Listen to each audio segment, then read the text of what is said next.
ব্যাপার, গোপাল এখনো সভায় এলো না কেন? একটা গুরুত্বপূর্ণ আলোচনা আছে আজ। গোপাল তো সবসময় এইরকমই করে মহারাজ, কিন্তু আপনি তো তাকে কিছুই বলেন না। আহা, সব সময় নয়, সব সময় নয়, মাঝে মধ্যে দেরি করে ফেলে আর কি। মাঝে মধ্যে? বাবা, গোপালের কোনো দোষই তো আপনার চোখে পড়ে না মহারাজ। কার চোখে আবার কি পড়লো মন্ত্রী মশাই? এই যে এসে গেছেন, চোখে আর কি পড়বে গোপাল? তা তুমি কি এতক্ষণ পড়ে পড়ে ঘুমোচ্ছিলেন নাকি? এত দেরি হয় কেন সবাই আসতে? হ্যাঁ গোপাল, আজ কিন্তু তুমি একটু বেশি দেরি করে ফেলেছো। তা কি করব মহারাজ, ঠিক সময় হাঁড়ি না চড়লে দেরি তো হবেই। পেটের সঙ্গে পায়ের তো একটা গভীর যোগ আছে নাকি? পেটে কিছু না পড়লে পা কি নড়তে চায় বলুন? তা যা বলেছো গোপাল। ব্যাস, দুটো কথা বলেই মহারাজকে কেমন বশ করে নিল। তা গোপাল, আজ একটা গুরুত্বপূর্ণ আলোচনা আছে। কি আলোচনা মহারাজ? সামনেই তো শিবরাত্রি, তা এবারের পুজোটা কিভাবে হবে এই ব্যাপারেই সবার মতামত নিতে চাই। মানে যেমন ভাবে হয় তেমন ভাবে হোক না মহারাজ। আর পুজোর বাজার পাতি সব আমি আনবো এখন। হ্যাঁ, তবেই তো বাজার করার অর্থ থেকে কিছু নিজের পকেটে ঢোকাতে সুবিধে হবে, তাই না? এই এই সাবধানে কথা বলো কিন্তু গোপাল, খুব বাড়াবাড়ি হয়ে যাচ্ছে কিন্তু। শুনেছিলাম সত্যি কথা খুব গায়ে লাগে, আজ আপনাকে দেখে তার চাক্ষুষ প্রমাণ পেলাম।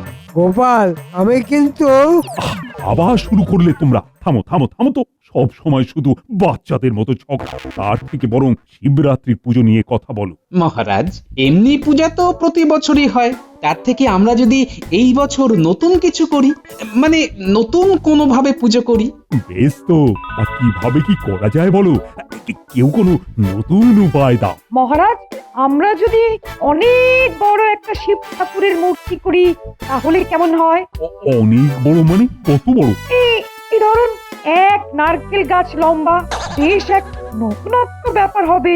তা হবে, কিন্তু এখন এইটুকু সময়ের মধ্যে অত বড় মূর্তি করা কি সম্ভব হবে? না না না রাজপুরোহিত, এটা করা যাবে না। তাহলে মহারাজ যদি অনুমতি দেন, আজ বলি কথা খুলে পূজার চারিপাশ সাজানো যেতে পারে নানাবিধ ফুলে। সে তো প্রতি বছরই ফুল দিয়ে সাজানো হয়, তা এইটা আবার নতুন কি হলো? হে মন্ত্রী, তোমার মাথায় কোনো বুদ্ধি এলো নাকি? না, মানে মন্ত্রী মশাইয়ের মাথায় গোবর ছাড়া আর কিছু আছে নাকি? তাও আবার শুকিয়ে ঘুঁটে হয়ে গেছে। যাই হোক, আমার মাথায় একটা বুদ্ধি এসেছে মহারাজ। আরে বলো বলো, বলে ফেলো। বলছিলাম যে মহারাজ, এবারে যদি একটু অন্যরকম ভাবা যায় তাহলে কেমন হয় মহারাজ? বাহ বাহ বাহ বাহ বাহ, এ তো অতি উত্তম প্রস্তাব। এই তো গোপাল, এই না হলে গোপালের বুদ্ধি। তাহলে ব্যবস্থা করে ফেলো। ব্যবস্থা বলতে আমাদের মধ্যেই যদি কাউকে শিব হিসেবে দেখানো হয়। হ্যাঁ হলো, কিন্তু তোমাদের মধ্যে কি শিব সাজবে সেটা ঠিক করো আগে। আমি সাজবো মহারাজ, আমাকে শিব সাজালে খুব মানাবে। কানার নাম পদ্মলোচন, এরকম শুকনো সজনে ডাঁটার মতো শরীর নিয়ে শিব সাজবো, শখ কত! না না মন্ত্রী, গোপাল ঠিক কথাই বলেছে, তোমাকে শিব হিসেবে ঠিক মানাবে না। তাহলে আমি সাজবো মহারাজ। আমার বেশ ওই দশাশই চেহারা আছে, শিব ঠাকুর হিসাবে মানাবে ভালো, কি বলেন? সে মানাবে, কোনো সন্দেহ নেই তাতে, কিন্তু হঠাৎ রেগে যদি ত্রিশূল তুলে নাও হাতে। হ্যাঁ, সেটাও ভেবে দেখার বিষয় বটে। সেনাপতি, তোমার মাথা তো গরম, যদি হুট করে রেগে গিয়ে কাউকে মেরে টেরে বসো, তাহলে তো খুব ভয়ানক কাণ্ড হয়ে যাবে। তার থেকে গোপাল, তুমি শিব সেরকম। আমি? হ্যাঁ তুমি, আর তোমাকে বেশ ভালোই মানাবে। জো হুকুম মহারাজ, হাজার হোক আপনার কথা তো আর ফেলতে পারি না। বেশ, আমার চেনা জানা একজনের ষাঁড় আছে, খুব ভদ্র, কাউকে কোনোদিনও গোতায়নি। সেই ষাঁড়কে নিয়ে আসবো খন। জ্যান্ত শিব হবে, আর তার জ্যান্ত বাহন না হলে কি মানায়? বেশ বেশ, তবে তাই হোক। গোপাল, যাও যাও যাও, শিবের পোশাক বানাতে দাও। আরে যাও। ও ও ও, এই না খরচপাতি।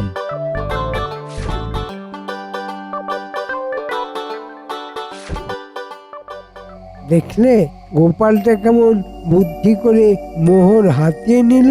ঠিক আছে, কিভাবে কামাতে হয় সেটা আমার ভালোই জানা আছে।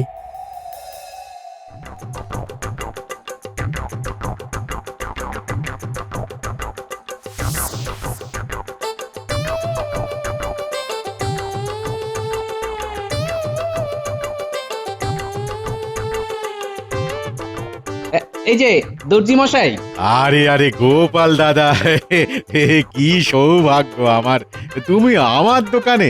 তা বলো বলো বলো, কিছু সেলাই করতে হবে নাকি বলো? না না, সেলাই নয়, সেলাই নয়, আজ তো একটা পোশাক বানাতে হবে, শিব ঠাকুরের পোশাক। ঠিক আছে, আমি বানিয়ে দেব, কিন্তু পরবে কে? কেন আমি পরবো? আমাকে শিব ঠাকুর হিসেবে খুব মন্দ লাগবে না, কি বলো? খুব ভালো লাগবে, খুব ভালো লাগবে। এসো এসো এসো এসো, আমি তোমার মাপটা নিয়ে নিয়ে এসো।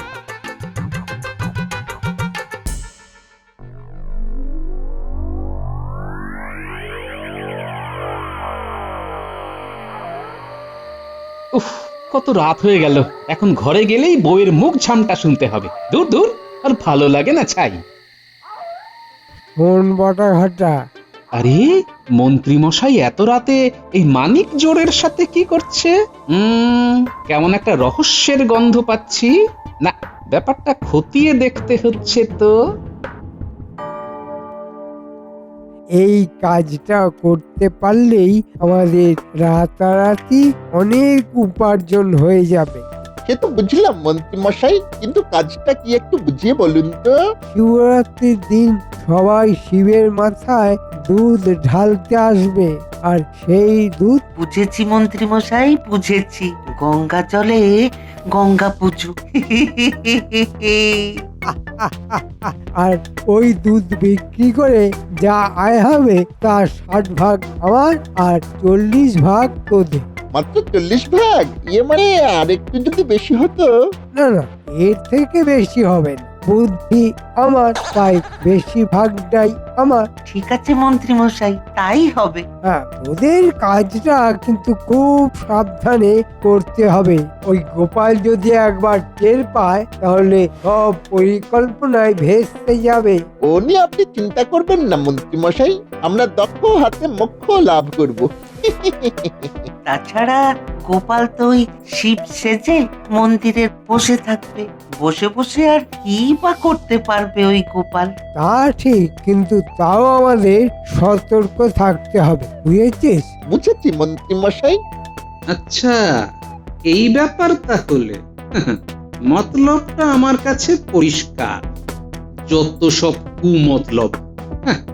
দাঁড়াও বেটা মন্ত্রী, দেখাচ্ছি শিব ঠাকুরের খেলা।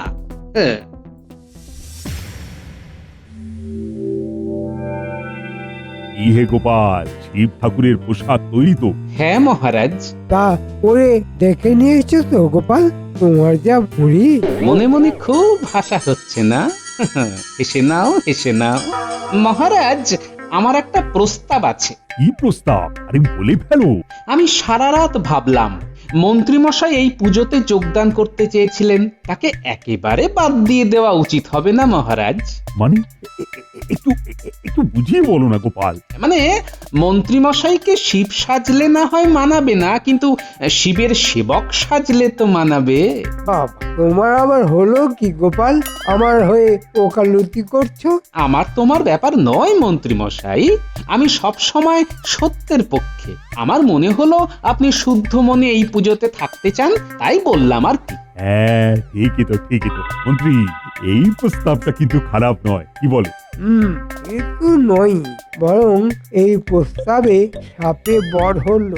আমি সেবক সেজে মন্দিরেই থাকবো, আর আমার পরিকল্পনার গোটা ব্যাপারটাই কাছে থেকে পরিচালনা করতে পারবে। আমি রাজি মহারাজ, আমি শিবের সেবক হব।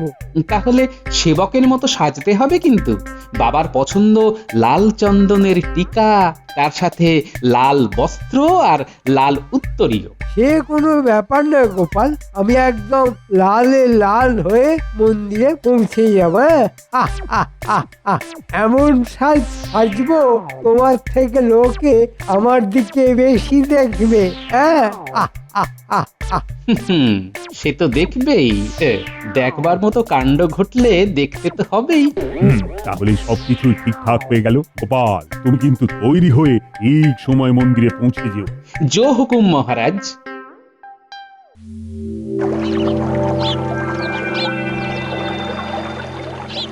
কিরে, আজ শিবের মাথায় দুধ ঢালতে যাবি তো? যাবো তো বটেই, শুনেছি এবারে অভিনব শিব পুজো হবে গো। এবারে গোপালকে শিব রূপে দেখা যাবে। হ্যাঁ হ্যাঁ, চল চল চল, দুপুর তো করিয়েই এলো, বিকেল হতে না হতেই দেখবি মন্দিরে কেমন ভিড় হয়ে যায়। হ্যাঁ হ্যাঁ দিদি, তুমি ঠিক বলেছো। চলো চলো চলো, তাড়াতাড়ি তৈরি হয়ে মন্দিরে পৌঁছতে হবে। চলো।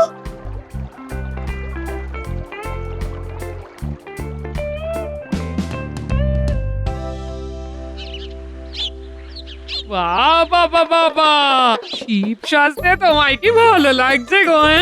সে তো লাগবেই গিন্নি, সে তো লাগবেই। আমি শিব আর তুমি আমার পার্বতী। আমার মতি গতি বোঝা বড় কঠিন না? এক সময় রেগে খ্যাক খ্যাক করো, আবার এক এক সময় এরকম ভালো ভালো কথা বলো। আমি তো সব সময় ভালো কথাই বলি গিন্নি। তুমি বরং একটা কাজ করো, মন্দিরে গিয়ে সেই তো শিব মানে আমার মাথাতেই দুধ ঢালবে, তার থেকে এখানেই ঢেলে দাও না কেন? যেখানে যেটা করার সেখানে সেটাই করতে হবে। হ্যাঁ, এই যাও যাও যাও, মন্দিরে যাও, সন্ধে হয়ে এলো, এক্ষুনি সবাই মন্দিরে চলে আসবে। এই যাও যাও। যাই।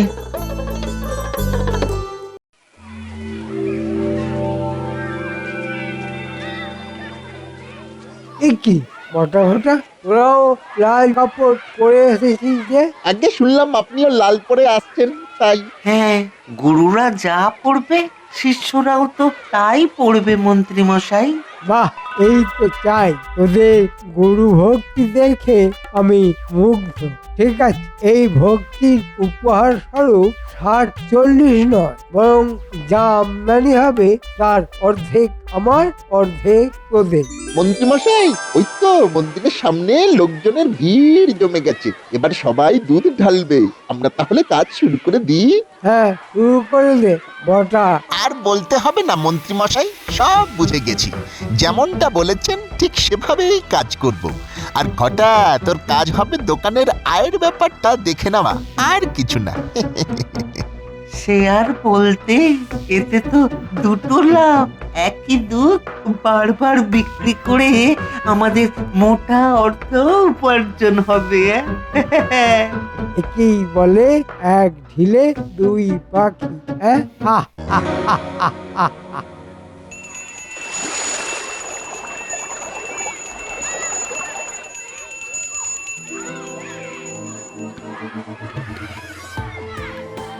এবারে কাজ শুরু করা যাক।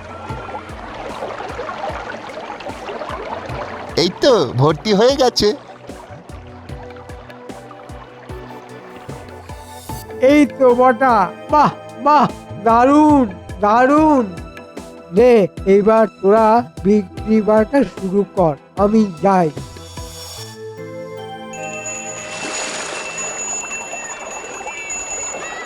দুধ নিয়ে যান, দুধ দুধ নিয়ে যান, একেবারে খাঁটি দুধ, টাটকা নিয়ে যাবেন আর বাবার মাথায় দেবেন।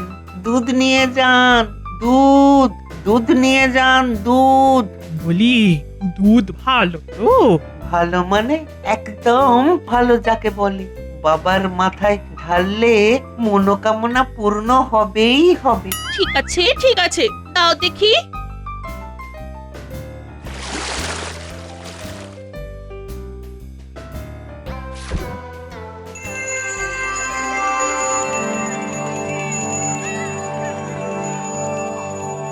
এতক্ষণে মনে হয় মন্ত্রী মশাইয়ের ষড়যন্ত্র বাস্তবায়িত হতে শুরু করে দিয়েছে, কিন্তু মন্ত্রী মশাইকে তো দেখতে পাচ্ছি না।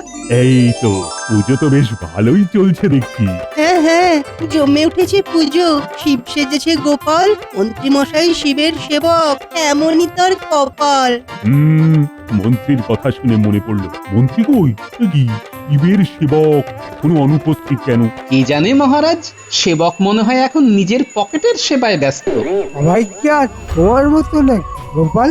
আমি একটু রাজ্যের কাজে ব্যস্ত ছিলাম, তাই একটু দেরি হয়ে গেল। আমার কি আর কোনো কাজকর্ম নেই? সেই তো আপনি রাজ্যের মন্ত্রী বলে কথা। তাছাড়া এই লাল বস্ত্র উত্তরীয় নিজে পেতে পড়তেই তো দেরি হয়ে গেল।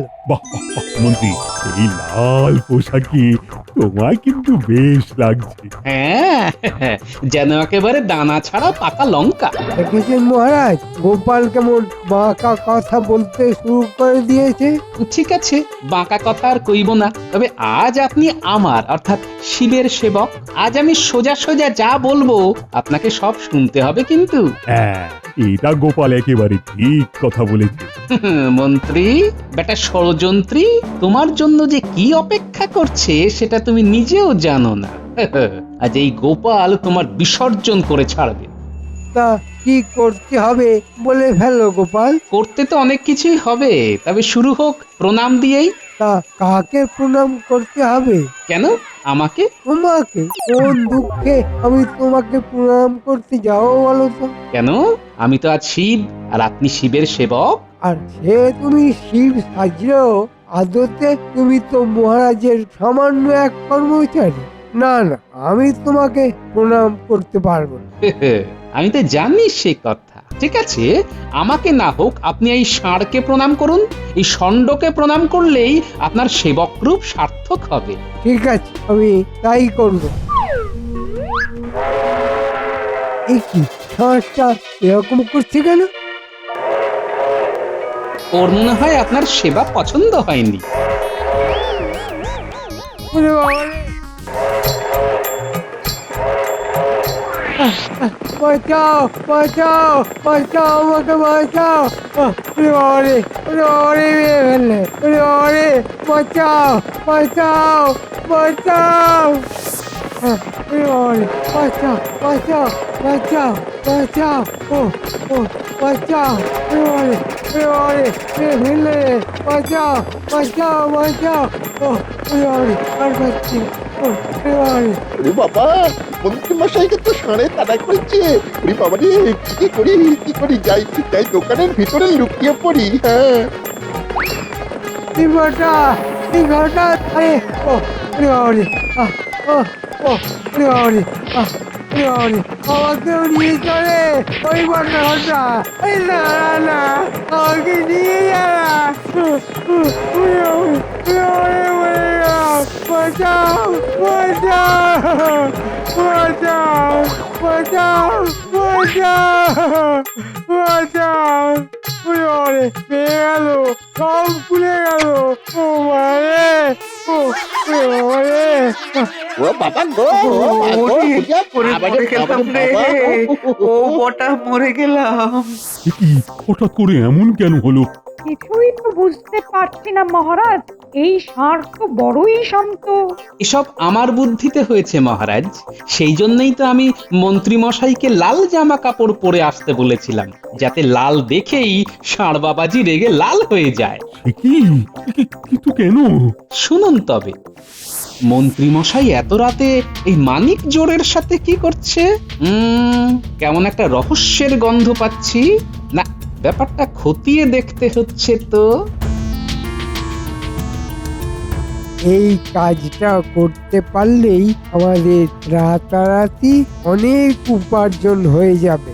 সে তো বুঝলাম মন্ত্রী মশাই, কিন্তু কাজটা কি একটু বুঝিয়ে বলুন তো।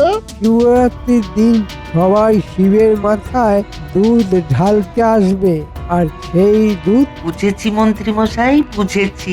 গঙ্গা জলে গঙ্গা পুজো। আর ওই দুধ বিক্রি করে যা আয় হবে তার 60 ভাগ আমার আর 40 ভাগ তোদের। ঠিক আছে মন্ত্রী মশাই, তাই হবে। হ্যাঁ, ওদের কাজটা কিন্তু খুব সাবধানে করতে হবে। ওই গোপাল যদি একবার টের পায় তাহলে সব পরিকল্পনায় ভেস্তে যাবে। ও নিয়ে আপনি চিন্তা করবেন না মন্ত্রী মশাই। তাছাড়া গোপাল তো ওই শিব সেজে মন্দিরে বসে থাকবে। বসে বসে আর কি বা করতে পারবে ওই গোপাল? তা ঠিক, কিন্তু তাও আমাদের সতর্ক থাকতে হবে, বুঝেছিস? বুঝেছি মন্ত্রী মশাই। আচ্ছা, এই ব্যাপার তাহলে। মতলবটা আমার কাছে পরিষ্কার। যত সব কুমতলব। হ্যাঁ, দাঁড়াও বেটা মন্ত্রী, দেখাচ্ছি শিব ঠাকুরের খেলা। সেই জন্যই আমি বুদ্ধি করে এই ঘটনা ঘটিয়েছি মহারাজ, যাতে ওই পাপের পথে শিব পুজো না হয়। বেশ করেছো গোপাল, একদম উচিত কাজ করেছো। সেনাপতি, ওই বেটা মন্ত্রী আর তার চাকরিদের ধরে গারদে পড়ো, আর সবাইকে বলে দাও ওই দোকান থেকে নেওয়া দুধ ঢেলে দিতে যাও। গোপাল, তুমি সত্যি সেরা, তুমি এর পুরস্কার পাবে। এইভাবেই সব সময় বিপদের হাত থেকে আমাদের রক্ষা করো গোপাল।